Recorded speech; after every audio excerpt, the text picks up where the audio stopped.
Hi guys, ಯಾರೋ serial killer ನಿರಂತರವಾಗಿ ಡಾಕ್ಟರ್ಗಳನ್ನ target ಮಾಡಿ ಕೊಲೆ ಮಾಡ್ತಾ ಇರ್ತಾನೆ. ಏನೇ ಎಂಕ್ವೈರಿ ಮಾಡಿದ್ರು ಪೊಲೀಸ್ನವ್ರಿಗೆ ಈ ಕಿಲ್ಲರ್ ಬಗ್ಗೆ ಯಾವುದೇ ಕ್ಲೂ ಸಿಗೋದಿಲ್ಲ. ಹೀಗಿರುವಾಗ ಹೇಗೆ ಪೊಲೀಸ್ನವರು ಆ ಕಿಲ್ಲರ್ನ ಕಂಡು ಹಿಡಿತಾರೆ? ಅವನು ಈ ಕೊಲೆಗಳನ್ನ ಮಾಡ್ತಿರೋದಾದ್ರೂ ಯಾಕೆ ಅನ್ನೋ ಕಥೆನ ಟ್ವಿಸ್ಟ್ ಅಂಡ್ ಟರ್ನ್ಸ್ ಗಳೊಂದಿಗೆ ಹೇಳಿದ ಚಿತ್ರನೇ ಮರೀಚಿ. 2023ರಲ್ಲಿ ತೆರೆ ಕಂಡಿದ್ದ ಕನ್ನಡ ಮಿಸ್ಟ್ರಿ ಥ್ರಿಲ್ಲರ್ ಚಿತ್ರ. ಮೂವಿ ಸ್ಟಾರ್ಟಿಂಗ್ ನಲ್ಲಿ ಒಂದು ಹುಡುಗಿ ಟ್ರೆಕ್ಕಿಂಗ್ ಬರ್ತಿರೋದನ್ನ ತೋರಿಸ್ತಾರೆ. ಅದೇ ಹುಡುಗಿನ ಯಾರೋ ಸ್ಟ್ರೇಂಜರ್ ಫಾಲೋ ಮಾಡ್ತಾ ಇದ್ದಾನೆ. ಮಳೆ ಸುರಿತಾ ಇರೋದ್ರಿಂದ ಆ ಹುಡುಗಿ ಒಂದು ಮರದ ಅಡಿಯಲ್ಲಿ ನಿಂತ್ಕೋತಾಳೆ. ಅಷ್ಟ್ರಲ್ಲಿ ಆ ಸ್ಟ್ರೇಂಜರ್ ಅವಳನ್ನ ತಳ್ಳಿಬಿಡ್ತಾನೆ. ಇದ್ರಿಂದ ಆ ಹುಡುಗಿ ಕೆಳಗಡೆ ಬಿದ್ದು ಸತ್ತೋಗ್ತಾಳೆ. ಆ ಸ್ಟ್ರೇಂಜರ್ ಸತ್ತೋಗಿರೋ ಹುಡುಗಿ ತುಟಿಗೆ ಆಸಿಡ್ ಸುರಿತಾನೆ. ಕಟ್ ಮಾಡಿ ಚಿತ್ರದ ಹೀರೋ ಭೈರವ್ನ ತೋರಿಸ್ತಾರೆ. ಅವ್ರ ಹೆಂಡತಿ ಮೌನ ಆಕ್ಸಿಡೆಂಟ್ ನಲ್ಲಿ ತೀರು ಹೋಗಿರ್ತಾಳೆ. ತುಂಬಾ ಡ್ರಿಂಕ್ಸ್ ಮಾಡಿ ಡ್ರೈವ್ ಮಾಡಿದ್ರಿಂದಾನೇ ಈ ಆಕ್ಸಿಡೆಂಟ್ ಆಗಿದೆ ಅನ್ನೋದು ಕನ್ಫರ್ಮ್ ಆಗುತ್ತೆ. ಅಷ್ಟರಲ್ಲಿ ಭೈರವ್ ಅವರಿಗೆ ಎಚ್ಚರಿಕೆ ಆಗುತ್ತೆ. ಅಂದ್ರೆ ಇದೊಂದು ಕನ್ಸು. ಅದ್ ಕನ್ಸಾಗಿದ್ರು ಇವ್ರ ವೈಫ್ ಹಂಗೇನೆ ಸತ್ತೋಗಿರ್ತಾಳೆ. ಭೈರವ್ IPS ಅಧಿಕಾರಿ. ಸೀನಿಯರ್ ಕಾಲ್ ಮಾಡಿ ಒಂದು ಕೇಸ್ ನ ಹ್ಯಾಂಡಲ್ ಮಾಡೋದಕ್ಕೆ ಹೇಳ್ತಾರೆ. ಸ್ಟಾರ್ಟಿಂಗ್ ನಲ್ಲಿ ಒಂದು ಹುಡುಗಿನ ಯಾರೋ ಸ್ಟ್ರೇಂಜರ್ ಕೊಲೆ ಮಾಡ್ಬಿಟ್ಟ ಅಲ್ವಾ, ಅದೇ ಕೇಸ್. ಸೇಮ್ ಇದೇ ತರನೇ ಇದಕ್ಕೂ ಮುಂಚೆನೂ ಕೊಲೆಗಳು ನಡೆದಿರೋದ್ರಿಂದ ಇದನ್ನ ಮಾಡ್ತಿರೋದು ಒಬ್ಬ ಸೀರಿಯಲ್ ಕಿಲ್ಲರ್ ಅನ್ನೋದು ಗೊತ್ತಾಗುತ್ತೆ. ಪೊಲೀಸ್ನವರು ಕ್ರೈಮ್ ಸೀನಿಗೆ ಬರ್ತಾರೆ. ಸತ್ತೋಗಿರೋ ಹುಡುಗಿ ಹೆಸರು ಪಾಯಲ್. ನಿಮ್ಯಾನ್ಸ್ ಹಾಸ್ಪಿಟಲ್ ನಲ್ಲಿ ಡಾಕ್ಟರ್ ಅಂತೆ. ಡೆಡ್ ಬಾಡಿ ಹತ್ರ ಒಂದು ಹೂ ಇದೆ. ಆ ತರದ ಹೂವ ಈ ಕಾಡಲ್ಲೆಲ್ಲೂ ಸಿಗೋದಿಲ್ವಂತೆ. ಇದನ್ನ ಶಿವನ ಆರಾಧನೆಯಲ್ಲಿ ಬಳಸ್ತಾರಂತೆ. ಸ್ಪಾಟ್ ಅಲ್ಲಿದ್ದ ಫುಟ್ ಪ್ರಿಂಟ್ ಗಳನ್ನ ಚೆಕ್ ಮಾಡ್ತಾರೆ. ಈಗ ನಮ್ಗೆ ಆರ್ಯನ್ ಯಕೀರಾ ಅನ್ನೋ ಲವರ್ಸ್ ನ ತೋರಿಸ್ತಾರೆ. ಇವರಿಬ್ರು ಲಿವಿಂಗ್ ಟುಗೆದರ್ ರಿಲೇಶನ್ಶಿಪ್ ಅಲ್ಲಿ ಇದ್ದಾರೆ. ಯಕೀರಾ ಡಾಕ್ಟರ್. ಈ ಕಡೆ ಪಾಯಲ್ ಬಾಡಿನ ಪೋಸ್ಟ್ ಮಾರ್ಟಮ್ ಮಾಡಿದ್ದ ಡಾಕ್ಟರ್ ಹೇಳ್ತಾರೆ ಕೊಲೆ ಆಗಿ 2 ದಿನ ಆಗಿದೆ. ತಲೆ ಹಿಂಭಾಗಕ್ಕೆ ಬಲವಾಗಿ ಪೆಟ್ಟಾಗಿದ್ರಿಂದನೇ ಡೆತ್ ಆಗಿದೆ. ಆಸಿಡ್ ಹಾಕಿರೋದ್ರಿಂದ ತುಟಿ ಪೂರ್ತಿ ಸುಟ್ಟೋಗಿದೆ. ಇದಕ್ಕೂ ಮುಂಚೆ ನಡೆದಿದ್ದ ಕೊಲೆಗಳಲ್ಲೂ ಇದೇ ಪ್ಯಾಟರ್ನ್ ನ ಬಳಸಿದ್ದ ಅವನು.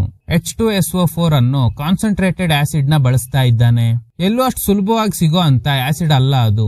ಭೈರವ್ ಥಿಂಕ್ ಮಾಡ್ತಾರೆ, ಆಸಿಡ್ ನ ಬಾಯಿ ಸುತ್ತಾನೆ ಯಾಕೆ ಹಾಕಿದ್ದಾನೆ? ಈ ರೀತಿ ಸೈಕೋಗಳ ಮನಸ್ಥಿತಿ ಬಗ್ಗೆ ಸೈಕ್ಯಾಟ್ರಿಸ್ಟ್ ಗಳ ಹತ್ರ ಕೇಳಿದಾಗ ಅವ್ರ ಪ್ರಕಾರ ಸೊಸೈಟಿಯಿಂದ ಅವರಿಗೆ ಅವಮಾನ ಆಗಿರ್ಬೋದು. ಈ ರೀತಿ ಕೊಲೆ ಮಾಡೋದ್ರಿಂದ ಅವ್ರಿಗೆ ಏನೋ ಒಂಥರ ಖುಷಿ ಸಿಗುತ್ತೆ. ಇಂಥವ್ರನ್ನ ನಾವು ವೈಲೆಂಟ್ ಸೈಕೋಪಾತ್ಸ್ ಅಂತ ಕರಿತೀವಿ. ಕೆಲವ್ರಿಗೆ ಟ್ರೀಟ್ಮೆಂಟ್ ಕೊಟ್ಟ ಮೇಲೂ ಸರಿ ಹೋಗಲ್ಲ. ಕಟ್ ಮಾಡಿದ್ರೆ ಆರ್ಯನ್ ಯಕೀರಾ ವೆಕೇಶನ್ಗೆ ಅಂತ ಮಂಗಳೂರಿಗೆ ಬರ್ತಾರೆ. ಇನ್ನು ಭೈರವ್ ಈ ಕೇಸ್ ನಲ್ಲಿ ಅಬ್ಸರ್ವ್ ಮಾಡಿರೋ ಪ್ರಕಾರ ಮೊದಲನೇ ಸಾವಾಗಿರೋದು ಈ ಪಾಯ್ಸನಸ್ ಮಶ್ರೂಮ್ ನ ತಿಂದು. ಇನ್ನೊಂದು ಪಾಯಲ್ ಅವ್ರ ಕೊಲೆ. ಅವ್ರ ತಲೆಗೆ ಬಲವಾಗಿ ಪೆಟ್ಟಾಗಿದ್ರಿಂದ ಸಾವಾಗಿದೆ. ಅಂದ್ರೆ ಕಿಲ್ಲರ್ ಸಾಯಿಸಿ ತುಂಬಾ ವಿಕೃತ ಸಂತೋಷನ ಅನುಭವಿಸ್ತಾ ಇದ್ದಾನೆ. ಕಟ್ ಮಾಡಿದ್ರೆ ಯಕೀರಾ ಆರ್ಯನ್ ಸ್ಟೇ ಆಗಿರೋದು ಒಂದು ಬೀಚ್ ಹತ್ರ ಇರೋ ರೆಸಾರ್ಟ್ ನಲ್ಲಿ. ಅದೇ ಬೀಚ್ ಹತ್ರ ಯಕೀರಾ ಅವ್ರ ಸೀನಿಯರ್ ಡಾಕ್ಟರ್ ಇದ್ದಾರೆ. ಅವ್ರನ್ನ ಯಕೀರಾ ನೋಡ್ತಾಳೆ. ಅವ್ರ ಹತ್ರ ಮನೇಲೇನೋ ಫಂಕ್ಷನ್ ಇದೆ ಅಂತ ಹೇಳಿ ಇಲ್ಲಿಗೆ ಬಂದಿರೋದ್ರಿಂದ ಇವಳು ಅವ್ರ ಜೊತೆ ಮಾತಾಡಲ್ಲ. ಆದ್ರೆ ಆರ್ಯನ್ ಡಾಕ್ಟರ್ ರಮಣ್ ರಾವ್ ಜೊತೆ ಮಾತಾಡ್ತಿರೋದ್ ನೋಡಿ ಇವಳಿಗೆ ಆಶ್ಚರ್ಯ ಆಗುತ್ತೆ. ಯಾಕಂದ್ರೆ ಇವನಿಗೆ ಅವ್ರ ಪರಿಚಯನೇ ಇಲ್ಲ. ಇನ್ನು ಕೇಸ್ ಬಗ್ಗೆ ಡಿಸ್ಕಸ್ ಮಾಡ್ತಿರೋ ಭೈರವ್ ಅಂಡ್ ಟೀಮ್ ಆ ಕಿಲ್ಲರ್ ನ ಫುಟ್ ಪ್ರಿಂಟ್ ಬಗ್ಗೆ ಡಿಸ್ಕಸ್ ಮಾಡ್ತಾ ಇದ್ದಾರೆ. ನಾರ್ಮಲಿ ಲೆಗ್ ಲೆಂತ್ ಡಿಸ್ಕ್ರಿಪೆನ್ಸಿ ಅಂತ ಇರುತ್ತೆ. ಅದರಿಂದ ಈ ಫುಟ್ ಪ್ರಿಂಟ್ಸ್ ವಿಶೇಷವಾದ ಡೆಪ್ತ್ ಬರುತ್ತೆ. ನಾರ್ಮಲ್ ಆಗಿ ಎಲ್ಲಾ ಮನುಷ್ಯರಿಗೂ 2 ಕಾಲುಗಳು ಈಕ್ವಲ್ ಆಗಿ ಇರುತ್ತೆ. ಫುಟ್ ಸ್ಟೆಪ್ಸ್ ಇಟ್ಟಾಗ ನಾರ್ಮಲ್ ಆಗಿರುತ್ತೆ. ಕೆಲವ್ರಿಗೆ ಹೆಚ್ಚು ಕಮ್ಮಿ ಇರುತ್ತೆ. ಈ ರೀತಿ ಇದ್ದಾಗ ಈ ಕಡಿಮೆ ಲೆಂತ್ ಇರೋ ಕಾಲ್ಗೆ ಎಕ್ಸ್ಟ್ರಾ ಸೋಲ್ ಹಾಕಿ ಶೂಸ್ ರೆಡಿ ಮಾಡ್ತಾರೆ. ಅವ್ರ ಹೆಜ್ಜೆ ಇಡ್ಬೇಕಾದ್ರೆ ಕಡಿಮೆ ಲೆಂತ್ ಇರೋ ಕಾಲ್ ಮೇಲೆ ಜಾಸ್ತಿ ಪ್ರೆಷರ್ ಹಾಕ್ತಾರೆ. ಇದೇ ಕಾರಣಕ್ಕೆ 2 ಫುಟ್ ಸ್ಟೆಪ್ಸ್ ಗಳಲ್ಲಿ ವ್ಯತ್ಯಾಸ ಇರುತ್ತೆ. ಈ ಕಿಲ್ಲರ್ ವಿಕ್ಟಿಮ್ಸ್ ಗಳ ಆಫೀಸ್ ಗಳನ್ನ ಟ್ರ್ಯಾಕ್ ಮಾಡಿ ಅವ್ರಗಳನ್ನ ಟಾರ್ಗೆಟ್ ಮಾಡ್ತಾ ಇದ್ದಾನೆ.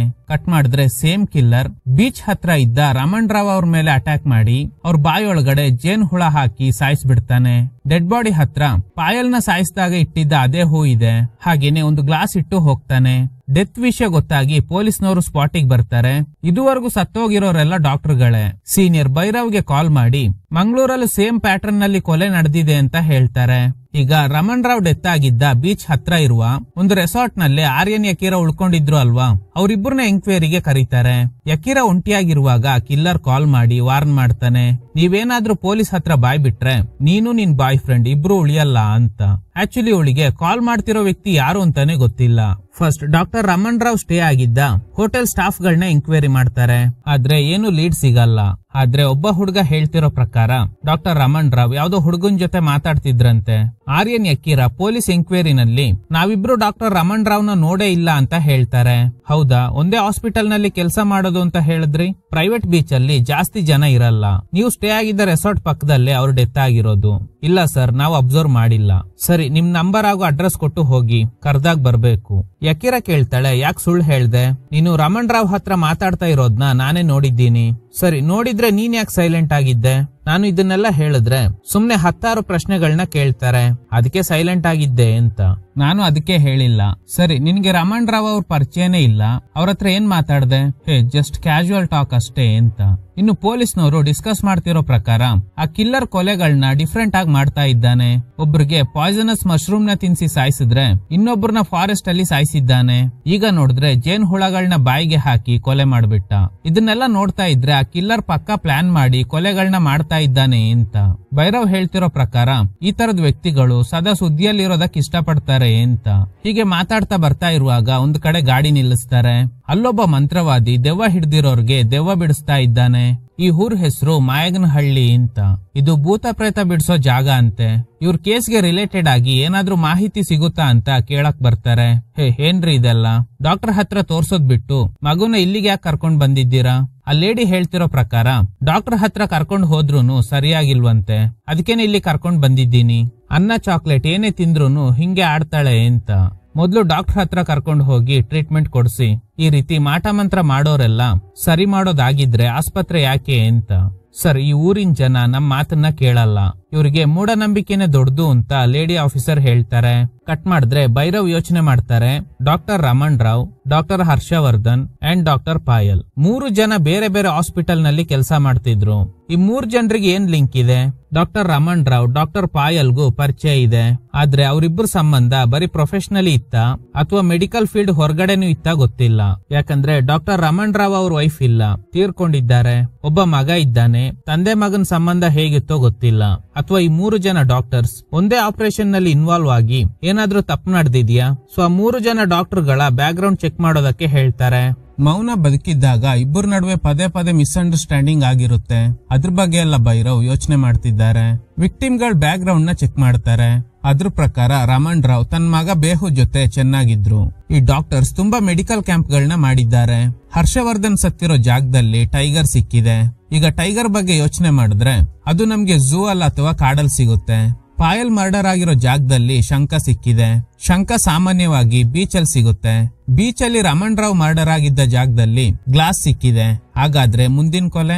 ಸೊ ಕೇಸ್ ತುಂಬಾ ಕಾಂಪ್ಲಿಕೇಟೆಡ್ ಆಗಿದೆ. ಇದ್ರ ಬಗ್ಗೆ ಸೀನಿಯರ್ಗೂ ಎಕ್ಸ್ಪ್ಲೈನ್ ಮಾಡ್ತಾರೆ. ಕಿಲ್ಲರ್ ವಿಕ್ಟಿಮ್ ಗಳ ವೀಕ್ನೆಸ್ ನ ಯೂಸ್ ಮಾಡ್ಕೊಂಡು ಟಾರ್ಗೆಟ್ ಮಾಡ್ತಾ ಇದ್ದಾನೆ. ಈ ಡಾಕ್ಟರ್ಸ್ಗೆ ಯಾವುದೇ ಶತ್ರುಗಳಿಲ್ಲ. ಇಲ್ಲಿವರೆಗೂ ನಡೆದಿರೋ ಎಂಕ್ವೈರಿ ಪ್ರಕಾರ ಈ ಕಿಲ್ಲರ್ಗೆ ಲೆಗ್ ಲೆಂತ್ ಡಿಸ್ಕ್ರಿಪೆನ್ಸಿ ಇದೆ ಅನ್ನೋದು ಬಿಟ್ರೆ ಅವನ್ ಬಗ್ಗೆ ಬೇರೆ ಯಾವುದೇ ಮಾಹಿತಿ ಇಲ್ಲ. ಕಿಲ್ಲರ್ ಡಾಕ್ಟರ್ಸ್ ನೇ ಟಾರ್ಗೆಟ್ ಮಾಡ್ತಿದ್ದಾನೆ ಅನ್ನೋದು ಗೊತ್ತಾದ್ಮೇಲೆ ಯಕೀರಾಗೆ ತುಂಬಾ ಭಯ ಆಗುತ್ತೆ. ಪೊಲೀಸ್ ಕಂಪ್ಲೇಂಟ್ ಕೊಡೋದಕ್ಕೆ ಹೋಗ್ಬೇಕು ಅನ್ನೋ ಅಷ್ಟ್ರಲ್ಲಿ ಆ ಕಿಲ್ಲರ್ ಕಾಲ್ ಮಾಡಿ ವಾರ್ನ್ ಮಾಡ್ತಾನೆ. ಇಷ್ಟು ದಿನ ಸೈಲೆಂಟ್ ಆಗಿದ್ದೆ ತಾನೆ, ಹಂಗೆ ಇದ್ರೆ ನಿನ್ಗೆ ಒಳ್ಳೇದು ಅಂತ. ಈ ಕಡೆ ಆ ದಿನ ಇವರು ಬರೋ ದಾರಿಯಲ್ಲಿ ಒಬ್ಬ ಸ್ವಾಮೀಜಿನ ನೋಡಿದ್ರು ಅಲ್ವಾ? ಅವನು ಲಿಂಗದ ಹೂ ಇಟ್ಟಿರೋದ್ನ ಕಾನ್ಸ್ಟೇಬಲ್ ನೋಡಿರ್ತಾನೆ. ಅದೇ ಹೂ ಕೊಲೆ ಆದ ಡೆಡ್ ಬಾಡೀಸ್ ಹತ್ರ ಕಿಲ್ಲರ್ ಇಟ್ಟೋಗ್ತಿದ್ದ. ಆ ಸ್ವಾಮೀಜಿನ ಕರ್ಸಿ ಎಂಕ್ವೈರಿ ಮಾಡ್ತಾರೆ. ಆಗ ಇವನೊಬ್ಬ ಡಮ್ಮಿ ಪೀಸ್ ದೆವ್ವಗಳನ್ನ ಓಡಿಸ್ತೀನಿ ಅಂತ ಜನರನ್ನ ಯಾಮಾರಿಸಿ ಜೀವನ ಮಾಡೋದ್ ಬಿಟ್ರೆ ಇವನಿಗ್ ಬೇರೆ ಏನು ಗೊತ್ತಿಲ್ಲ. ಆ ಡಾಕ್ಟರ್ಸ್ ಮೆಡಿಕಲ್ ಕ್ಯಾಂಪ್ ಮಾಡಿದಾಗ ತೆಗ್ದಿದ್ದ ಫೋಟೋಸ್ ನ ಚೆಕ್ ಮಾಡ್ತಾರೆ. ಕಾಮನ್ ಆಗಿ ಇಲ್ಲಿರೋದು doctor Harshavardhan, doctor Raman Rao, doctor Payal ಹಾಗೇನೆ ಜೋಸೆಫ್ ಇದ್ದಾರೆ. ಸೊ ಈಗ ಡಾಕ್ಟರ್ ಜೋಸೆಫ್ ಮಾತ್ರ ಜೀವಂತವಾಗಿದ್ದಾರೆ. ಉಳಿದಿರೋ 3 ಜನರು ಕೊಲೆ ಆಗಿದೆ. ಮೇ ಬಿ ನೆಕ್ಸ್ಟ್ ಟಾರ್ಗೆಟ್ ಈ ಜೋಸೆಫ್ ಆಗಿರ್ಬೋದು. ಡಾಕ್ಟರ್ ರಮಣ್ ರಾವ್ ಡೆತ್ ಆದಾಗ ಕಿಲ್ಲರ್ ಅಲ್ಲೊಂದು ಗ್ಲಾಸ್ ಇಟ್ಟೋಗಿದ್ದ ಅಲ್ವಾ? ಅದನ್ನ ಕರೆಕ್ಟ್ ಆಗಿ ಚೆಕ್ ಮಾಡಿದಾಗ ಅದರಲ್ಲಿ ತಲೆಬುರುಡೆ ಚಿತ್ರ ಇದೆ. ಜೋಸೆಫ್ ಗೆ ಕಾಲ್ ಮಾಡಿದ್ರೆ ಸ್ವಿಚ್ ಆಫ್ ಬರ್ತಿದೆ. ಜೋಸೆಫ್ ನ ಇನ್ಸ್ಟಾ ಐಡಿ ಚೆಕ್ ಮಾಡ್ತಾರೆ. ಆಗ ಒಂದು ದೆವ್ವದ ಮುಖವಾಡ ಅಂಡ್ ಡ್ರಿಂಕ್ಸ್ ಫೋಟೋ ಕೂಡ ಇದೆ. ಅದು ಕ್ಯಾಪ್ಚರ್ ಆಗಿರೋದು ಅಮೆರಿಕಾದಲ್ಲಿ. This is Halloween party. Actually ಇವತ್ತೇ ಹ್ಯಾಲೋವಿನ್. ಅಂಡ್ ಜೋಸೆಫ್ ಬೆಂಗಳೂರಿಗೆ ಬಂದು 2 ದಿನ ಆಗಿದೆ. ಆದ್ರೆ ಅವ್ರ ಫೋನ್ ಸ್ವಿಚ್ ಆಫ್. ಇವತ್ತು ಬೆಂಗಳೂರಲ್ಲಿ ಹ್ಯಾಲೋವಿನ್ ಪಾರ್ಟಿ 2-3 ಕಡೆ ನಡೀತಾ ಇದೆ. ಸರಿ, 3 ಜನ ಒಂದೊಂದು ಕಡೆ ಹೋಗೋಣ. ಯಾರಿಗೆ ಜೋಸೆಫ್ ಸಿಗ್ತಾರೋ ಅವ್ರು ಕಾಲ್ ಮಾಡಿ ಅಂತ. ಕೊನೆಗೂ ಜೋಸೆಫ್ ನ ಕಂಡು ಹಿಡಿತಾರೆ. ನೋಡಿ ಜೋಸೆಫ್, ನಿಮ್ಗೆ ಗೊತ್ತಿರೋ ಡಾಕ್ಟರ್ಸ್ ಎಲ್ಲ ಒಬ್ಬೊಬ್ಬರಾಗಿ ಸಾಯ್ತಾ ಬರ್ತಿದ್ದಾರೆ. ಡಾಕ್ಟರ್ ಪಾಯಲ್, ರಮಣ್ ರಾವ್, ಹರ್ಷವರ್ಧನ್ 3 ಜನರ ಡೆತ್ ಆಗಿದೆ. ಒಬ್ಬೊಬ್ರೆ ಓಡಾಡಬೇಡಿ. ಜೋಸೆಫ್ಗೆ ಡಾಕ್ಟರ್ ರಮಣ್ ರಾವ್ ಮಾತ್ರ ಕ್ಲೋಸ್ ಫ್ರೆಂಡ್. ಬಾಕಿಯವರೆಲ್ಲ ಹಾಯ್ ಬಾಯ್ ಫ್ರೆಂಡ್ಸ್ ಅಷ್ಟೇ. ಆಗ ಜೋಸೆಫ್ಗೆ ಯಾರೋ ಡ್ರಿಂಕ್ಸ್ ಕೊಡ್ತಾರೆ. ಹಾಗೇನೆ ಜೋಸೆಫ್ ಹೇಳ್ತಿರೋ ಪ್ರಕಾರ ಇವ್ರು ಅಟೆಂಡ್ ಮಾಡಿರೋ ಕ್ಯಾಂಪ್ ಅಲ್ಲಿ ಯಾವುದೇ ಇನ್ಸಿಡೆಂಟ್ ನಡೆದಿಲ್ವಂತೆ. ಆದ್ರೆ ಈ ಫೋಟೋಸ್ ನ ಕ್ಯಾಪ್ಚರ್ ಮಾಡಿರೋದು ಡಾಕ್ಟರ್ ಯಕೀರಾ ಅಂತ. ಈ ಕ್ಯಾಂಪ್ ನಡೆದಿರೋದು ರಾಮನಗರ್ ಹತ್ರ. ಇಷ್ಟು ವಿಷಯ ಗೊತ್ತಾದ್ಮೇಲೆ ಪೊಲೀಸ್ನವರು ಅಲ್ಲಿಂದ ಹೊರಡಬೇಕು ಅನ್ನೋ ಅಷ್ಟ್ರಲ್ಲಿ ಈಗಷ್ಟೇ ಡ್ರಿಂಕ್ಸ್ ಕುಡಿದಿದ್ದ ಜೋಸೆಫ್ ರಕ್ತ ಕಕ್ಕಿ ಸತ್ತೋಗ್ತಾರೆ. ಅಂದ್ರೆ ಸ್ವಲ್ಪ ಹೊತ್ತಿನ ಹಿಂದೆ ಇವರಿಗೆ ಡ್ರಿಂಕ್ಸ್ ನಲ್ಲಿ ವಿಷ ಮಿಕ್ಸ್ ಮಾಡಿ ಕೊಟ್ಟಿರೋದು ಅದೇ ಕಿಲ್ಲರ್. ಇಡೀ ಪಾರ್ಟಿನ ಸೀಸ್ ಮಾಡ್ತಾರೆ. ಆ ಕಿಲ್ಲರ್ ಇಲ್ಲೇ ಎಲ್ಲೋ ಇರ್ಬೋದು ಅಂತ. ಆದ್ರೆ ನೋ ಯೂಸ್, ಕಿಲ್ಲರ್ ಎಸ್ಕೇಪ್ ಆಗಿರ್ತಾನೆ. ಹಾಗೇನೆ ಡಾಕ್ಟರ್ ಯಕೀರಾ ಬಗ್ಗೆ ಚೆಕ್ ಮಾಡಿದಾಗ ಅವಳು ಕೂಡ ಹ್ಯಾಲೋವಿನ್ ಪಾರ್ಟಿನಲ್ಲಿ ಇದ್ಲು ಅನ್ನೋದು ಗೊತ್ತಾಗುತ್ತೆ. ಆ ಕ್ಯಾಂಪ್ ಫೋಟೋಗಳಲ್ಲಿ ಯಕೀರಾ ಮಿಸ್ಸಿಂಗ್. ಯಕೀರಾ ಆರ್ಯನ್ ಇಬ್ರು ರಮಣ್ ರಾವ್ ಡೆತ್ ಆದಾಗ ಪಕ್ಕದಲ್ಲೇ ಇದ್ದ ರೆಸ್ಟೋರೆಂಟ್ ನಲ್ಲೇ ಇದ್ರು. ಈಗ ಜೋಸೆಫ್ ಸಾಯುವಾಗ ಅದೇ ಹ್ಯಾಲೋವಿನ್ ಪಾರ್ಟಿನಲ್ಲಿ ಇಬ್ರು ಇದ್ರು ಅನ್ನೋದು ಸಿಸಿಟಿವಿ ಫುಟೇಜ್ ಇಂದ ಗೊತ್ತಾಗಿದೆ. ಆರ್ಯನ್ ಬಗ್ಗೆ ವಿಚಾರಿಸ್ ನೋಡಿದಾಗ ಅವನು ಹಳ್ಳಿಲಿದ್ದಾಗ ಅವ್ರ ತಾಯಿ ಬಗ್ಗೆ ಯಾರೋ ಕೆಟ್ಟದಾಗಿ ಕಮೆಂಟ್ ಮಾಡಿದ್ರು ಅಂತ ಹೇಳಿ ಹಲ್ಲೆ ಮಾಡಿ ಜೈಲಲ್ಲಿದ್ದ. ರಿಲೀಸ್ ಆಗಿ ಹೊರಗಡೆ ಬಂದ ಮೇಲೆನೆ ಅವನಿಗೆ ಯಕೀರಾ ಪರಿಚಯ ಆಗಿದ್ದಾಳೆ. ಅವ್ರಿಬ್ಬರನ್ನ ಆದಷ್ಟು ಬೇಗ ಟ್ರೇಸ್ ಮಾಡಬೇಕು. ಹಾಗೇನೆ ಫಾರೆನ್ಸಿಕ್ ಇಂದ ಫಿಂಗರ್ ಪ್ರಿಂಟ್ಸ್ ರಿಪೋರ್ಟ್ ಬಂದಿದೆ. ಮ್ಯಾಚ್ ಮಾಡಿ ನೋಡಿದಾಗ ಶಾಕಿಂಗ್ಲಿ ಅದು ಭೈರವ್ ಅವ್ರದೇ ಫಿಂಗರ್ ಪ್ರಿಂಟ್ಸ್. ಅಂದ್ರೆ ಕಿಲ್ಲರ್ ನನ್ ಫಿಂಗರ್ ಪ್ರಿಂಟ್ಸ್ ನ ಯೂಸ್ ಮಾಡಿ ನನ್ಗೇನೆ ಚಾಲೆಂಜ್ ಮಾಡ್ತಿದ್ದಾನೆ, ನಾನು ಅವನ್ನ ಹಿಡಿದೇ ಬಿಡಲ್ಲ. ಸೀನಿಯರ್ಗೆ ಈ ವಿಷಯ ಗೊತ್ತಾದ್ಮೇಲೆ ಗರಂ ಆಗ್ಬಿಡ್ತಾರೆ. ನಿನ್ ಫಿಂಗರ್ ಪ್ರಿಂಟ್ಸ್ ನ ಕಿಲ್ಲರ್ ಯೂಸ್ ಮಾಡಿದ್ದಾನೆ ಅಂದ್ರೆ ಏನರ್ಥ? ನಿಮ್ಮಿಂದ ಆದ್ರೆ ಈ ಕೇಸ್ ನ ಎಂಕ್ವೈರಿ ಮಾಡಿ, ಇಲ್ಲ ಅಂದ್ರೆ ರಿಸೈನ್ ಮಾಡಿ ಹೋಗಿ ಅಂತ. ಇದ್ರಿಂದ ಭೈರವ್ಗೆ ತುಂಬಾ ಬೇಜಾರಾಗುತ್ತೆ. ಈಗ ಡಾಕ್ಟರ್ ರಮಣ್ ರಾವ್ ಅವ್ರ ಮಗ ಬೇಹುನ ಎಂಕ್ವೈರಿ ಮಾಡ್ತಾರೆ. ಆದ್ರೆ ಇವನಿಂದ ಯಾವ್ದೇ ಲೀಡ್ ಸಿಗಲ್ಲ. ಆದ್ರೆ ಡಾಕ್ಟರ್ ಪಾಯಲ್ ಕಾಲ್ ಮಾಡಿದಾಗ ಏನೇ ಬಿಸಿ ಇದ್ರೂನು ಹೋಗ್ತಿದ್ರು ಅನ್ನೋದು ಗೊತ್ತಾಗುತ್ತೆ. ಹಾಗಾದ್ರೆ ನಿಮ್ ತಂದೆ ಜೊತೆ ಪಾಯಲ್ ಕ್ಲೋಸ್ ಆಗಿರ್ತಿದ್ರು ಅಂತ ನೀನೇ ಅವ್ರನ್ನ ಕೊಲೆ ಮಾಡ್ದ? ನೋ ಸರ್, ನನಗೆ ಡಾಕ್ಟರ್ ಪಾಯಲ್ ನ ಕಂಡ್ರೆ ಆಗ್ತಿರ್ಲಿಲ್ಲ ನಿಜ, ಆದ್ರೆ ನಾನ್ ಕೊಲೆ ಮಾಡಿಲ್ಲ. ಹ್ಯಾಲೋವಿನ್ ಪಾರ್ಟಿಲಿ ಏನ್ ಮಾಡ್ತಿದ್ದೆ? ನನ್ ಫ್ರೆಂಡ್ ಇನ್ವೈಟ್ ಮಾಡಿದ್ರಿಂದಾನೆ ಹೋಗಿದ್ದೆ ಅಷ್ಟೇ. ಈ ಕಡೆ ಯಕೀರಾ ಕೋಲ್ಡ್ ಸ್ಟೋರೇಜ್ ರೂಮ್ ಗೆ ಹೋಗ್ತಾಳೆ. ಹೋಗೋದೇ ಕಾಯ್ತಾ ಇದ್ದ ಕಿಲ್ಲರ್ ರೂಮ್ ಡೋರ್ ನ ಲಾಕ್ ಮಾಡಿ ಟೆಂಪರೇಚರ್ ಜಾಸ್ತಿ ಮಾಡ್ತಾನೆ. ಇದ್ರಿಂದ ಒಳಗಡೆ ಇರೋ ಯಕೀರಾಗೆ ಚಳಿ ತಡೆಯೋಕ್ ಆಗ್ತಿಲ್ಲ. ಡೋರ್ ಲಾಕ್ ಆಗಿರೋದ್ರಿಂದ ಕಿರ್ಚಾಡ್ತಾ ಇದ್ದಾಳೆ. ಇದು ಸೌಂಡ್ ಪ್ರೂಫ್ ರೂಮ್. ಇವಳು ಕಿರ್ಚೋದು ಹೊರಗಡೆ ಯಾರಿಗೂ ಕೇಳಲ್ಲ. ಪೊಲೀಸ್ನವರು ಯಕೀರಾ ಕೆಲಸ ಮಾಡ್ತಿರೋ ಅಡ್ರೆಸ್ ನ ತಿಳ್ಕೊಂಡು ಅಲ್ಲಿಗೆ ಬಂದಾಗ ಅವಳು ಕೋಲ್ಡ್ ಸ್ಟೋರೇಜ್ ರೂಮ್ ಗೆ ಹೋಗಿದ್ದಾಳೆ ಅನ್ನೋದು ಗೊತ್ತಾದ್ಮೇಲೆ ಅಲ್ಲೋಗಿ ಚೆಕ್ ಮಾಡ್ತಾರೆ. ನೋಡಿದ್ರೆ ಚಳಿ ತಡೆಯೋಕೆ ಆಗದೆ ಅವಳ ಜೀವ ಹೋಗಿದೆ. ಇದ್ರಿಂದ ಭೈರವ್ಗೆ ತುಂಬಾ ಅಪ್ಸೆಟ್ ಆಗುತ್ತೆ. ಇಲ್ಲೂ ಕಿಲ್ಲರ್ ಹೂ ಇಟ್ಟು ಹೋಗಿದ್ದಾನೆ.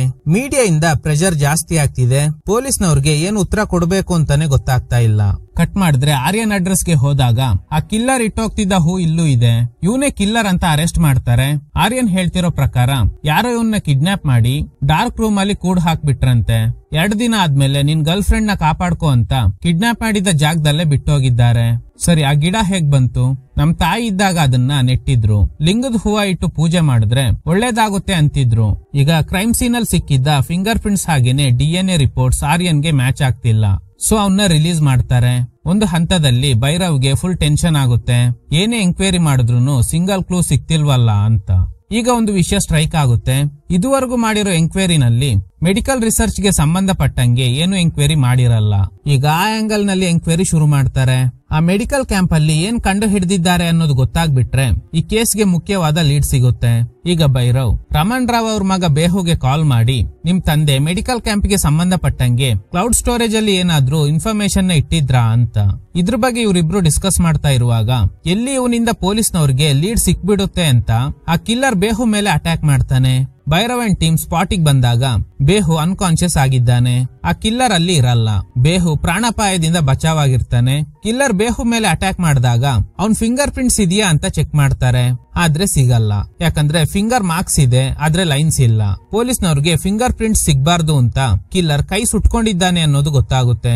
ನೆಕ್ಸ್ಟ್ ಬೇಹು ಕೊಟ್ಟಿದ್ದ ಮಾಹಿತಿ ಆಧಾರದ ಮೇಲೆ ಡಾಕ್ಟರ್ ರಮಣ್ ರಾವ್ ಅವ್ರ ರಿಸರ್ಚ್ ಬಗ್ಗೆ ಅವ್ರು ಸ್ಟೋರ್ ಮಾಡಿದ ಫೈಲ್ ನ ಚೆಕ್ ಮಾಡ್ತಾರೆ. ಆ ರಿಪೋರ್ಟ್ ಅಲ್ಲಿ ಇರೋ ಪ್ರಕಾರ ಈ ಡಾಕ್ಟರ್ಸ್ ಎಲ್ಲ ಮ್ಯಾಗನಹಳ್ಳಿಯಲ್ಲಿ ಕ್ಯಾಂಪ್ ಮಾಡಿದಾಗ ಅಲ್ಲಿದ್ದ ತುಂಬಾ ಜನರಿಗೆ ಸ್ವೀಟ್ಸ್ ತಿಂದ್ರೆ ತಲೆ ಸುತ್ತ ಬಂದು ವಿಚಿತ್ರವಾಗಿ ನಡ್ಕೋತಾ ಇದ್ರು ಅನ್ನೋದು ಗೊತ್ತಾಗಿದೆ. ಅವ್ರ ಬ್ಲಡ್ ಟೆಸ್ಟ್ ಮಾಡಿದಾಗ ಈ ಚಿಕ್ಕ ಹುಡುಗಿ ಸೇರಿದಂತೆ ಈ ಊರಲ್ಲಿರೋ ತುಂಬಾ ಜನರ ರಕ್ತದಲ್ಲಿ ಆಲ್ಕೋಹಾಲ್ ಪರಿವರ್ತನೆ ಆಗ್ತಿದೆ ಅನ್ನೋದು ಗೊತ್ತಾಗಿದೆ. ಇದಕ್ಕೆಲ್ಲ ಕಾರಣ ಒಂದು ಟ್ಯಾಬ್ಲೆಟ್. ಈ ಊರಿನ ಜನರಿಗೆ ಹುಷಾರಿಲ್ಲ ಅಂದ್ರೆ ಪಕ್ಕದಲ್ಲಿ ಯಾವುದೇ ಹಾಸ್ಪಿಟಲ್ ಇಲ್ಲ. ಅದಕ್ಕೆ ಲೋಕಲ್ ದಿನಸಿ ಅಂಗಡಿನಲ್ಲಿ ಸಿಗ್ತಾ ಇದ್ದ ಟ್ಯಾಬ್ಲೆಟ್ ಗಳನ್ನ ತಗೋತಾ ಇದ್ರು. ಆ ಟ್ಯಾಬ್ಲೆಟ್ ನ ತಿನ್ನೋಕ್ ಶುರು ಮಾಡಿದ್ಮೇಲೆನೆ ಇವ್ರಿಗೆಲ್ಲ ಈ ಸಮಸ್ಯೆ ಶುರುವಾಗಿದೆ ಅನ್ನೋದು ಗೊತ್ತಾಗುತ್ತೆ. ಈ ಟ್ಯಾಬ್ಲೆಟ್ ಸೇರ್ದಂಗೆ ಊರಿನ ಜನರ ಬ್ಲಡ್ ಸ್ಯಾಂಪಲ್ ನ ಕಲೆಕ್ಟ್ ಮಾಡಿ ಚೆಕ್ ಮಾಡಿರೋದು ಯಾರೆಲ್ಲ ಅಂದ್ರೆ doctor Raman Rao, doctor Payal, Joseph Harshavardhan and doctor Yakira. ಈ ರಿಸರ್ಚ್ ಇಂದ ಗೊತ್ತಾಗಿದ್ದು ಏನಂದ್ರೆ ಆ ಊರಿನ ಜನ ಸೇವನೆ ಮಾಡ್ತಿದ್ದ ಟ್ಯಾಬ್ಲೆಟ್ ನ ಒಂದ್ಸಲ ತಗೊಂಡ್ರೆ ದೇಹದಲ್ಲಿ ಕಾರ್ಬೋಹೈಡ್ರೇಟ್ ಅಂಡ್ ಗ್ಲೂಕೋಸ್ ನ ಆಲ್ಕೋಹಾಲ್ ಆಗಿ ಪರಿವರ್ತನೆ ಮಾಡುತ್ತೆ. ಇದರಿಂದ ತಲೆ ಸುತ್ತ ಬರೋದು ಹೀಗೆಲ್ಲ ಆಗುತ್ತೆ. ಒಂದ್ಸ ಟ್ಯಾಬ್ಲೆಟ್ ದೇಹ ಸೇರಿದ್ರೆ ಸ್ವೀಟ್ಸ್ ತಿಂದ್ರೆ ಸಾಕು, ಅದನ್ನ ಆಲ್ಕೋಹಾಲ್ ಆಗಿ ಪರಿವರ್ತನೆ ಮಾಡಿ ವ್ಯಕ್ತಿ ಕುಡ್ದಿಲ್ಲ ಅಂದ್ರೂ ಕುಡ್ದಂಗೆ ಫೀಲ್ ಆಗುತ್ತೆ. ಆದ್ರೆ ಈ ಟ್ಯಾಬ್ಲೆಟ್ ನ ಊರಿನ ಜನರಿಗೆ ಕೊಡ್ತಿರೋದು ಯಾರು ಅಂತ ಗೊತ್ತಿಲ್ಲ. ಸೊ ಈಗ ಪೊಲೀಸ್ನವ್ರಿಗೆ ಕಿಲ್ಲರ್ ಡಾಕ್ಟರ್ಸ್ ನ ಕೊಲ್ಲೋಕೆ ಕಾರಣ ಏನು ಅಂತ ಗೊತ್ತಾಗುತ್ತೆ. ಯಾರಿಗೆಲ್ಲ ಟ್ಯಾಬ್ಲೆಟ್ ಬಗ್ಗೆ ಗೊತ್ತಿದ್ಯೋ ಅವ್ರನ್ನೆಲ್ಲ ಟಾರ್ಗೆಟ್ ಮಾಡಿ ಕೊಲೆ ಮಾಡ್ತಾ ಇದ್ದಾನೆ. ಇದೇ ಕಾರಣಕ್ಕೆ ಆ ಟ್ಯಾಬ್ಲೆಟ್ ಬಗ್ಗೆ ತಿಳಿದಿದ್ದ ಈ ಡಾಕ್ಟರ್ಸ್ ಗಳನ್ನ ಒಬ್ಬೊಬ್ಬರನ್ನೇ ಕೊಲೆ ಮಾಡಿದ್ದಾನೆ ಅಂತ. ಆ ಕಿಲ್ಲರ್ ಈ ಊರಲ್ಲಿ ಪರ್ಟಿಕ್ಯುಲರ್ ಆಗಿ ಒಂದು ಫ್ಯಾಮಿಲಿ ಅವ್ರಿಗೆ ಮಾತ್ರ ಈ ಟ್ಯಾಬ್ಲೆಟ್ ಗಳನ್ನ ಕೊಡ್ತಾ ಇದ್ದಾನೆ ಅನ್ನೋದು ಗೊತ್ತಾಗುತ್ತೆ. ಈಗ ಅದೇ ಹಳ್ಳಿಗೆ ಹೋಗ್ತಾರೆ. ಇಲ್ಲೇ ಭೈರವ್ ಹೆಂಡತಿ ಮೌನ ಅವ್ರ ಪೇರೆಂಟ್ಸ್ ಇರೋದು. ಅಲ್ಲೋಗಿ ವಿಚಾರಿಸಿದಾಗ ಮೌನಾಗೆ ಹೋಳಿಗೆ ಅಂದ್ರೆ ತುಂಬಾ ಇಷ್ಟ ಅನ್ನೋದು ಗೊತ್ತಾಗುತ್ತೆ. ಹಾಗೇನೆ ಟೈಮ್ಸ್ ಅನ್ನ ತಿಂದ್ರುನು ನಶೆ ಬಂದಂಗೆ ಆಗ್ತಿತ್ತಂತೆ. ಈಗ್ಲೇ ಭೈರವ್ಗೆ ಒಂದು ವಿಷಯ ಸ್ಟ್ರೈಕ್ ಆಗುತ್ತೆ. ಮೌನ ಕುಡ್ದಿದ್ದಾಳೆ ಅಂತ ಒಂದ್ಸಲ ಗಲಾಟೆ ಮಾಡಿರ್ತಾರೆ. ಆದ್ರೆ ಅವಳು ಕುಡ್ದಿಲ್ಲ ಅಂದ್ರೂನು ಇವ್ರು ಅವಳ ಮಾತನ್ನ ನಂಬಿಲ್ಲ. ಅದಕ್ಕೂ ಮುಂಚೆ ಹಬ್ಬಕ್ಕೆ ಅಂತ ಊರಿಗೆ ಬಂದಾಗ ಚಳಿ ಜ್ವರ ಅಂತ ಅದೇ ಶಾಪ್ ಇಂದ ಟ್ಯಾಬ್ಲೆಟ್ ತಂದು ಕೊಟ್ಟಿರ್ತಾರೆ. ಆ ಟ್ಯಾಬ್ಲೆಟ್ ತಗೊಂಡ್ಮೇಲೆನೆ ಅವಳಿಗೆ ಸಮಸ್ಯೆ ಶುರು ಆಗಿರೋದು. ಆ ದಿನ ಫ್ರೆಂಡ್ ಹೋಳಿಗೆ ಮಾಡಿ ಊಟ ಕರೆದಾಗ ಇವಳು ಹೋಗಿ ಊಟ ಮಾಡ್ಕೊಂಡು ರಿಟರ್ನ್ ಬರುವಾಗ್ಲೇ ಆಕ್ಸಿಡೆಂಟ್ ಆಗಿ ತೀರ್ ಹೋಗಿರ್ತಾಳೆ. ಆದ್ರೆ ಬಾಡಿಲಿ ಆಲ್ಕೋಹಾಲ್ ಅಂಶ ಜಾಸ್ತಿ ಇದ್ದಿದ್ರಿಂದ ಡ್ರಂಕ್ ಅಂಡ್ ಡ್ರೈವ್ ಅಂತ ಕೇಸ್ ಕ್ಲೋಸ್ ಆಗಿರುತ್ತೆ. ಆದ್ರೆ ಇವಳು ಆ ಟ್ಯಾಬ್ಲೆಟ್ ತಗೊಂಡ್ಮೇಲೆನೆ ಸ್ವೀಟ್ಸ್ ಅಥವಾ ಅನ್ನ ತಿಂದ್ರೂನು ಬಾಡಿಲಿ ಅದು ಆಲ್ಕೋಹಾಲ್ ಆಗಿ ಪರಿವರ್ತನೆ ಆಗಿ ಯಾವಾಗ್ಲೂ ನಶೆಲಿ ಇರ್ತಿದ್ಲು ಅನ್ನೋದು ಗೊತ್ತಾಗುತ್ತೆ. ನಿಮ್ ಫ್ಯಾಮಿಲಿ ಮೇಲೆ ಯಾರಿಗಾದ್ರೂ ದ್ವೇಷ ಇತ್ತಾ? ಮೌನ ಅವ್ರ ತಾಯಿ ಹೇಳೋ ಪ್ರಕಾರ 20 ವರ್ಷದ ಹಿಂದೆ ಈ ಊರಲ್ಲಿ ಶೆಟ್ರು ಕುಟುಂಬ ವಾಸವಾಗಿತ್ತು. ಮೊದಲನೇ ಮಗ ಸೀತಾರಾಮ್ ಶೆಟ್ಟಿ, ಅವ್ರಿಗಿಬ್ರು ಮಕ್ಕಳು ಸಹನಾ ಆಮೇಲೆ ರಿಕ್ಕಿ. ಎರಡನೇ ಮಗ ನಾಗ್ ಶೆಟ್ಟಿ, ಅವ್ರಿಗಿಬ್ರು ಹೆಣ್ಮಕ್ಳು ಸುರಭಿ ಮೇಧಾ ಅಂತ. ರಿಕ್ಕಿಗೆ ಮೇಧಾ ಅಂದ್ರೆ ತುಂಬಾ ಇಷ್ಟ. ಕಾಲೇಜ್ಗೆ ಹೋಗ್ ಬರ್ತಿದ್ದ ಸಹನ ಸುರಭಿನ ರಮೇಶ್ ಅಭಿಷೇಕ್ ಅನ್ನೋ ಹುಡುಗರು ಲವ್ ಟಾರ್ಚರ್ ಮಾಡೋದಕ್ಕೆ ಶುರು ಮಾಡಿದ್ರು. ಆದ್ರೆ ಇವರಿಬ್ರು ಅವ್ರನ್ನ ಕೇರ್ ಮಾಡಿಲ್ಲ. ಇದೇ ಕೋಪಕ್ಕೆ ರಮೇಶ್ ಅಭಿಷೇಕ್ ಸೇರ್ಕೊಂಡು ಕಬ್ಬಿನ ಜ್ಯೂಸ್ ಅಲ್ಲಿ ಸಾರೈ ಮಿಕ್ಸ್ ಮಾಡಿ ಸಹನ ಸುರಭಿ ಆಮೇಲೆ ಮೇಧಾಗೆ ಫೋರ್ಸ್ ಮಾಡಿ ಕುಡ್ಸಿದ್ದಾರೆ. ಇದ್ರಿಂದ ಅವರೆಲ್ಲ ನಶೆಲಿ ತೇಲಾಡ್ತಾ ಇದ್ರು. ಇವರೆಲ್ಲ ಹೀಗಿರೋದ್ ನೋಡಿ ರಿಕ್ಕಿಗೆ ಗಾಬರಿ ಆಗಿದೆ. ಆಮೇಲೆ ರಮೇಶ್ ಹಾಗೂ ಅಭಿಷೇಕ್ ಸೇರ್ಕೊಂಡು ಶೆಟ್ರು ಮಕ್ಕಳು ತೋಟದಲ್ಲಿ ಕುಡಿತಾ ಇದ್ದಾರೆ ಅಂತ ಸುಳ್ಳು ಸುದ್ದಿ ಹಬ್ಸ್ಬಿಟ್ರು. ಇದ್ರಿಂದ ಪೇರೆಂಟ್ಸ್ ಅವ್ರಿಗೆ ಸರಿಯಾಗಿ ಬೈದಿರ್ತಾರೆ. ಇದೇ ಬೇಜಾರಲ್ಲಿ ಇಬ್ರು ಹೆಣ್ಮಕ್ಳು ಸೂಸೈಡ್ ಮಾಡ್ಕೊಂಡ್ರು. ಮೇಧಾ ಬಾಡಿಲಿ ಆಲ್ಕೋಹಾಲ್ ಜಾಸ್ತಿ ಇದ್ದಿದ್ರಿಂದ ತೀರ್ ಹೋದ್ಲು. ಇದ್ರಿಂದ ಸೀತಾರಾಮ್ ಶೆಟ್ಟಿ ಹಾಗೇನೆ ನಾಗ್ ಶೆಟ್ಟಿಗೆ ತುಂಬಾ ಗಾಬರಿ ಆಗೋಯ್ತು. ನಮ್ ಮಕ್ಳೆಲ್ಲ ಕಣ್ಮುಂದೆನೆ ಸತ್ತೋದ್ರಲ್ಲ ಅಂತ. ರಿಕ್ಕಿ ಒಬ್ಬ ಉಳ್ಕೋತಾನೆ. ಇಷ್ಟಕ್ಕೆಲ್ಲ ಕಾರಣ ಆದವ್ರನ್ನ ಸುಮ್ನೆ ಬಿಡಬಾರ್ದು ಅಂತ 3 ಜನ ಕಂಪ್ಲೇಂಟ್ ಕೊಡೋದಕ್ಕೆ ಪೊಲೀಸ್ ಸ್ಟೇಷನ್ಗೆ ಹೋಗ್ತಿರುವಾಗ ವಿಷಯ ತಿಳಿದಿದ್ದ ಅಭಿಷೇಕ್ ಮತ್ತೆ ರಮೇಶ್ ಅವ್ರು ಕಂಪ್ಲೇಂಟ್ ಕೊಟ್ರೆ ನಮ್ ಬಗ್ಗೆ ಎಲ್ರಿಗೂ ಗೊತ್ತಾಗ್ಬಿಡುತ್ತೆ ಅಂತ ಅವ್ರಿಬ್ರು ಸೇರಿ ಆಕ್ಸಿಡೆಂಟ್ ಮಾಡ್ಬಿಟ್ರು. ಈ ಆಕ್ಸಿಡೆಂಟ್ ನಲ್ಲಿ ಸೀತಾರಾಮ್ ಶೆಟ್ಟಿ ತೀರ್ ಹೋದ್ರು. ನಾಗ್ ಶೆಟ್ಟಿಗೆ ಕಾಲ್ ಮುರಿದೋಯ್ತು. ರಿಕ್ಕಿಗೆ ಸಣ್ಣ ಪುಟ್ಟ ಗಾಯ ಆಗಿರುತ್ತೆ. ದುಡ್ಡು ಕೊಟ್ಟು ಡ್ರಂಕ್ ಅಂಡ್ ಡ್ರೈವ್ ಅಂತ ಕೇಸ್ ನ ಕ್ಲೋಸ್ ಮಾಡ್ಬಿಟ್ರು. ಇದ್ರಿಂದ ಇವ್ರ ಹೆಂಡ್ತಿರು ಅವಮಾನ ತಡೆಯೋಕಾಗ್ದೆ ಆತ್ಮಹತ್ಯೆ ಮಾಡ್ಕೊಂಡು ಸತ್ತೋದ್ರು. ನಾಗ್ ಶೆಟ್ಟಿ ರಿಕ್ಕಿನ ಕರ್ಕೊಂಡು ಊರ್ ಬಿಟ್ಟ. ಎಷ್ಟೋ ವರ್ಷಗಳ ನಂತರ ನಾಗ್ ಶೆಟ್ಟಿ ಮತ್ತೆ ಇದೇ ಊರಿಗೆ ಬಂದು ಒಂದು ಅಂಗಡಿ ಹಾಕೊಂಡ. ಮೌನ ಅವ್ರ ತಾಯಿ ಕುಟುಂಬಕ್ಕೆ ಸೇರಿದವ್ರೆ ಅಭಿಷೇಕ್ ಮತ್ತೆ ರಮೇಶ್. ಅವರು ಕೂಡ ಕುಡ್ದು ಸತ್ತೋದ್ರಂತೆ. ಈಗ ಭೈರವ್ಗೆ ಎಲ್ಲ ಗೊತ್ತಾಗುತ್ತೆ. ತನ್ನ ಕುಟುಂಬ ನಾಶ ಆಗೋದಕ್ಕೆ ಕಾರಣ ಆಗಿದ್ದ ಮೌನ ಅವ್ರ ಫ್ಯಾಮಿಲಿನ ರಿಕ್ಕಿ ಹಾಗೇನೆ ನಾಗ್ ಶೆಟ್ಟಿ ಟಾರ್ಗೆಟ್ ಮಾಡ್ತಿದ್ದಾರೆ ಅಂತ. ಅದಕ್ಕೇನೆ ಆ ಟ್ಯಾಬ್ಲೆಟ್ ಗಳನ್ನ ರಿಕ್ಕಿ ನಾಗ್ ಶೆಟ್ಟಿ ಮೂಲಕ ಊರಿನ ಜನರಿಗೆ ಕೊಡಿಸ್ತಾ ಇದ್ದಾನೆ. ಈ ಪ್ರಾಸೆಸ್ ನಲ್ಲಿ ಹಬ್ಬಕ್ಕೆ ಅಂತ ಊರಿಗೆ ಬಂದಿದ್ದ ಮೌನಾಗೆ ಚಳಿ ಜ್ವರ ಬಂದಾಗ ಅದೇ ಟ್ಯಾಬ್ಲೆಟ್ ನ ತಗೊಂಡಿದ್ರಿಂದಾನೆ ಆಮೇಲೆ ಅನ್ನ ಸ್ವೀಟ್ಸ್ ತಿಂದಾಗ ಅವಳ ಬಾಡಿಲಿ ಅದು ಆಲ್ಕೋಹಾಲ್ ಆಗಿ ಪರಿವರ್ತನೆ ಆಗಿ ನಶೆನಲ್ಲಿ ಆಕ್ಸಿಡೆಂಟ್ ಆಗಿ ತೀರ್ ಹೋಗಿರ್ತಾಳೆ. ನಾಗ್ ಶೆಟ್ಟಿಗೋಸ್ಕರ ಹುಡುಕ್ದಾಗ ಫಸ್ಟ್ ಅವನು ಯೂಸ್ ಮಾಡ್ತಿದ್ದ ಶೂಸ್ ಸಿಗುತ್ತೆ. ಆಕ್ಸಿಡೆಂಟ್ ಆಗಿ ಕಾಲ್ ಮುರ್ಕೊಂಡಿದ್ರಿಂದ ಒಂದು ಕಾಲು ಉದ್ದ ಕಡಿಮೆ ಇತ್ತು. ಕ್ರೈಮ್ ಸೀನ್ ನಲ್ಲಿ ಸಿಕ್ಕಿದ್ದ ಫುಟ್ ಪ್ರಿಂಟ್ಸ್ ನಾಗ್ ಶೆಟ್ಟಿದೆ ಅಂತ ಗೊತ್ತಾಗುತ್ತೆ. ಅಂದ್ರೆ ರಿಕ್ಕಿನೇ ನಾಗ್ ಶೆಟ್ಟಿ ಕೈಯಲ್ಲಿ ಕೊಲೆಗಳನ್ನ ಮಾಡಿಸ್ತಾ ಇರೋದು. ಕೊನೆಗೂ ನಾಗ್ ಶೆಟ್ಟಿನ ಅರೆಸ್ಟ್ ಮಾಡ್ತಾರೆ. ಯಾಕೆ ಡಾಕ್ಟರ್ ಗಳನ್ನ ಕೊಲೆ ಮಾಡ್ದೆ? ಫಸ್ಟ್ ಆ ಡಾಕ್ಟರ್ ಗಳ ಬಗ್ಗೆ ಸ್ಟಡಿ ಮಾಡ್ದೆ, ಅಭ್ಯಾಸಗಳನ್ನ ತಿಳ್ಕೊಂಡು ಆಮೇಲೆ ಒಬ್ಬೊಬ್ಬರನ್ನೇ ಕೊಲೆ ಮಾಡೋದಕ್ ಶುರು ಮಾಡ್ದೆ. ಪಾಯಲ್ಗೆ ಟ್ರೆಕ್ಕಿಂಗ್ ಹೋಗೋ ಅಭ್ಯಾಸ ಇತ್ತು. ಅವಳು ಟ್ರೆಕ್ಕಿಂಗ್ ಹೋಗೋ ದಿನ ಅವಳನ್ನ ಫಾಲೋ ಮಾಡ್ದೆ. ಮಳೆ ಸುರಿತಾ ಇತ್ತು. ಇಳ್ಜಾರಲ್ಲಿ ನಿಂತಿದ್ಲು. ಅವಳನ್ನ ತಳ್ಳಿದ್ರಿಂದ ಕೆಳಗಡೆ ಬಿದ್ದು ಸತ್ತೋದ್ಲು. ಹೀಗೇನೆ ಡಾಕ್ಟರ್ ರಮಣ್ ರಾವ್, ಹರ್ಷವರ್ಧನ್ ಇವ್ರನ್ನೆಲ್ಲ ಅವ್ರಗಳ ಅಭ್ಯಾಸಗಳನ್ನ ತಿಳ್ಕೊಂಡು ಕೊಲೆ ಮಾಡ್ದೆ. ಇನ್ನು ಡಾಕ್ಟರ್ ಜೋಸೆಫ್ ತುಂಬಾ ವರ್ಷಗಳಿಂದ ಹ್ಯಾಲೋವಿನ್ ಪಾರ್ಟಿಗೆ ಹೋಗ್ತಿದ್ದ. ನಾನ್ ಕೂಡ ಅಲ್ಲೇ ಇದ್ದೆ. ನೀವೆಲ್ಲ ಅವನಿಗೆ ಪ್ರೊಟೆಕ್ಷನ್ ಕೊಡೋದಕ್ ಬಂದಿದ್ರಿ. ನಿಮ್ಮನ್ನೆಲ್ಲ ಸಾಯಿಸ್ಬಿಟ್ರೆ ಇಂಟರೋಗೇಷನ್ ಇರಲ್ಲ ಅಂತ ಡ್ರಿಂಕ್ಸ್ ನಲ್ಲಿ ಸೈನೈಡ್ ಮಿಕ್ಸ್ ಮಾಡಿ ಎಲ್ರಿಗೂ ಕೊಡ್ಬೇಕು ಅಂತ ಅನ್ಕೊಂಡಿದ್ದೆ. ಆದ್ರೆ ನೀವು ಕುಡಿಲಿಲ್ಲ. ಜೋಸೆಫ್ ಕುಡಿದು ಸತ್ತೋದ. ಇನ್ನು ಯಕಿರನ್ನ ಕೋಲ್ಡ್ ಸ್ಟೋರೇಜ್ ರೂಮ್ ಗೆ ತಳ್ಳಿ ಟೆಂಪರೇಚರ್ ಜಾಸ್ತಿ ಮಾಡಿದ್ರಿಂದ ಚಳಿ ತಡೆಯೋಕಾಗದೆ ಸತ್ತೋದ್ಲು. ಈ ಎಲ್ಲಾ ಕೊಲೆಗಳನ್ನ ಆರ್ಯನ್ ತಲೆ ಕಟ್ಟಿದ್ರೆ ನಾನ್ ಬಚಾವ್ ಆಗ್ಬೋದು ಅಂತ ಪ್ಲಾನ್ ಮಾಡ್ದೆ. ಇದನ್ನೆಲ್ಲ ಮಾಡ್ತಾ ಇರೋದು ಒಬ್ಬ ಸೈಕೋ ಕಿಲ್ಲರ್ ಅನ್ನು ಅನುಮಾನ ನಿಮ್ಗೆ ಬರ್ಲಿ ಅಂತ ಸತ್ತೋರ್ ಬಾಡಿ ಹತ್ರ ಹೂಗಳನ್ನ ಇಡ್ತಾ ಬಂದೆ. ಬೇಹುಯಿಂದ ನಿಮ್ಗೆ ಎಲ್ಲಿ ಸತ್ಯ ಗೊತ್ತಾಗುತ್ತೋ ಅಂತ ಅವನ್ನ ಟಾರ್ಗೆಟ್ ಮಾಡ್ದೆ. ಅಷ್ಟ್ರಲ್ಲಿ ನೀವು ಬಂದಿದ್ರಿಂದ ಅವನು ಬಚಾವ್ ಆಗ್ಬಿಟ್ಟ. ನನ್ನ ದಡ್ಡ ಅನ್ಕೊಂಡ. ಬೇಹುನ್ ಕೊಲ್ಲೋಕ್ ಬಂದ ಕೈಗಳಲ್ಲಿ ಫಿಂಗರ್ ಪ್ರಿಂಟ್ಸೇ ಇರ್ಲಿಲ್ಲ. ನಿನ್ ಕೈಯಲ್ಲಿದೆ, ಸೊ ಅದು ನೀನಲ್ಲ. 10ನೇ ಕ್ಲಾಸ್ ಕೂಡ ಪಾಸ್ ಆಗದೆ ಇರೋ ನೀನು ಈ ಮಾತ್ರೆಗಳನ್ನ ಕಂಡು ಹಿಡಿಯೋಕ್ ಹೇಗ್ ಸಾಧ್ಯ? ನೀನೇ ಇಷ್ಟೆಲ್ಲ ಪ್ಲಾನ್ ಮಾಡಿ ಡಾಕ್ಟರ್ಗಳನ್ನ ಕೊಲೆ ಮಾಡ್ದ? ನಿಜ ಹೇಳು ಅಂತ ಟಾರ್ಚರ್ ಮಾಡ್ತಾರೆ. ಈಗ ನಾಗಶೆಟ್ಟಿ ಹೇಳ್ತಿರೋ ಪ್ರಕಾರ ಈ ಕೊಲೆಗಳನ್ನ ಮಾಡ್ತಿರೋದು ಇವ್ರ ಅಣ್ಣನ್ ಮಗ ರಿಕ್ಕಿ. ನಮ್ ಇಡೀ ಕುಟುಂಬದ ನಾಶಕ್ಕೆ ಕಾರಣ ಆದವ್ರ ಮೇಲೆ ಸೇಡ್ ತೀರ್ಸ್ಕೋಬೇಕು ಅಂತ ರಿಕ್ಕಿ MBBS ಮಾಡಿ ಆ ಟ್ಯಾಬ್ಲೆಟ್ ನ ಕಂಡು ಹಿಡಿದು ಆ ಟ್ಯಾಬ್ಲೆಟ್ ತಿಂದ್ರೆ ದೇಹದಲ್ಲಿ ಆಟೋಮೆಟಿಕ್ ಆಗಿ ಆಲ್ಕೋಹಾಲ್ ಉತ್ಪತ್ತಿ ಆಗೋ ಕಾಯಿಲೆ ಬರುತ್ತೆ. ಸಿಹಿ ತಿಂಡಿ ಅಥವಾ ಅನ್ನ ತಿಂದ್ರೆ ಅದನ್ನ ಆಲ್ಕೋಹಾಲ್ ಆಗಿ ಬದಲಾಯಿಸುತ್ತೆ. ರಿಕ್ಕಿ ಹೇಳ್ದಂಗೆ ನಾನು ಆ ಫ್ಯಾಮಿಲಿಯವ್ರಿಗೆ ಮಾತ್ರ ಈ ಟ್ಯಾಬ್ಲೆಟ್ ಗಳನ್ನ ಕೊಟ್ಟೆ. ಆದ್ರೆ ಕ್ಯಾಂಪ್ ಹಾಕಿದ ಡಾಕ್ಟರ್ ಗಳಿಗೆ ಈ ವಿಷಯ ಗೊತ್ತಾಯ್ತು. ಸೊ ಅವರು ಆ ಟ್ಯಾಬ್ಲೆಟ್ ಗಳ ಬಗ್ಗೆ ಕಂಡು ಹಿಡಿದು ಬಿಡ್ತಾರೆ ಅಂತ ಅವನೇ ಪ್ಲಾನ್ ಮಾಡ್ದ. ನಾನು ಅವನ್ ಪ್ಲಾನ್ ಪ್ರಕಾರ ಡಾಕ್ಟರ್ ಗಳನ್ನ ಟಾರ್ಗೆಟ್ ಮಾಡಿ ಕೊಲೆ ಮಾಡ್ದೆ. ಕೊನೆದಾಗಿ ಬೇಹುನ ಕೊಲ್ಲೋಕೆ ಅವನೇ ಹೋಗಿ ಸತ್ತೋದ ಅಂತ. ರಿಕ್ಕಿ ಬಳಕೆ ಮಾಡ್ತಿದ್ದ ಲ್ಯಾಬ್ಗೆ ಹೋದಾಗ ಅವ್ನ್ ಪ್ರತಿ ವರ್ಷ ಮೇಧ ಸಮಾಧಿ ಹತ್ರ ಬರ್ತಿದ್ದ ಅನ್ನೋದು ಅವನೇ ರೆಕಾರ್ಡ್ ಮಾಡಿದ ವಾಯ್ಸ್ ಇಂದ ಗೊತ್ತಾಗುತ್ತೆ. ಕರೆಕ್ಟ್ ಆಗಿ ಮೇಧ ಸತ್ತ ದಿನ ಅವ್ನ್ ಸಮಾಧಿ ಹತ್ರ ಹೋದಾಗ ರಿಕ್ಕಿ ಸಿಗಾಕೊತಾನೆ. ಈಗ ನಿಮ್ಗೆ ಅನ್ನಿಸ್ಬೋದು, ನಾಗಶೆಟ್ಟಿ ಇವ್ನ್ ಸತ್ತೋಗಿರೋದಾಗಿ ಹೇಳಿದ್ರು ಅಲ್ವಾ, ಮತ್ತೆ ಹೇಗೆ ಭೈರವ್ಗೆ ಇವ್ನ್ ಬದುಕಿರೋ ವಿಷಯ ಗೊತ್ತಾಯ್ತು ಅಂತ? ಹೇಗಂದ್ರೆ ನಾಗಶೆಟ್ಟಿಗೆ ಹಾರ್ಟ್ ಪ್ರಾಬ್ಲಮ್ ಇಲ್ಲ ಅಂದ್ರೂನು ಪೇಸ್ ಮೇಕರ್ ನ ಹಾಕಿದ್ರು, ಅದರಲ್ಲಿ ಟ್ರಾನ್ಸ್ಮಿಟರ್ ನ ಫಿಕ್ಸ್ ಮಾಡಿ ಅದ್ರ ಮೂಲಕ ಇವನ್ನ ಕಾಂಟ್ಯಾಕ್ಟ್ ಮಾಡ್ತಿದ್ರು ಅನ್ನೋದು ಗೊತ್ತಾಗಿದೆ. ಆಮೇಲೆ ಆ ಲ್ಯಾಬ್ಗೆ ಹೋಗಿ ಚೆಕ್ ಮಾಡಿದಾಗ ಆ ಆಡಿಯೋ ರೆಕಾರ್ಡಿಂಗ್ಸ್ ಇಂದ ಇವನ್ ಪ್ರತಿ ವರ್ಷ ಇಲ್ಲಿಗೆ ಬರ್ತಾ ಇದ್ದ ಅಂತ ಗೊತ್ತಾಗಿ ಟ್ರ್ಯಾಕ್ ಮಾಡ್ಕೊಂಡು ಬಂದ್ರು. ಆದ್ರೆ ಇವರು ಖಂಡಿತ ಹುಡ್ಕೊಂಡ್ ಬರ್ತಾರೆ ಅಂತ ತಿಳ್ಕೊಂಡಿದ್ದ ರಿಕ್ಕಿ ಸ್ಲೋ ಪಾಯ್ಸನ್ ತಗೊಂಡಿದ್ರಿಂದ ಈಗ ಸತ್ತೋಗ್ತಾನೆ. ಇದ್ರೊಂದಿಗೆ ಈ ಚಿತ್ರ ಎಂಡ್ ಆಗುತ್ತೆ. Okay guys, thanks for watching. ಈ ತರದ ಥ್ರಿಲ್ಲಿಂಗ್ ವಿಡಿಯೋಗಳಿಗಾಗಿ ನಮ್ ಸಿನಿಮಾ ಫ್ಯಾಕ್ಟ್ಸ್ ಚಾನೆಲ್ ನ ತಪ್ಪದೆ ಸಬ್ಸ್ಕ್ರೈಬ್ ಮಾಡಿ, ಪಕ್ಕದಲ್ಲಿರೋ ಬೆಲ್ ಐಕಾನ್ ನ ಪ್ರೆಸ್ ಮಾಡಿ ಆಲ್ ನೋಟಿಫಿಕೇಶನ್ ಗಳನ್ನ ಆನ್ ಮಾಡಿ ಇಟ್ಕೊಳ್ಳಿ.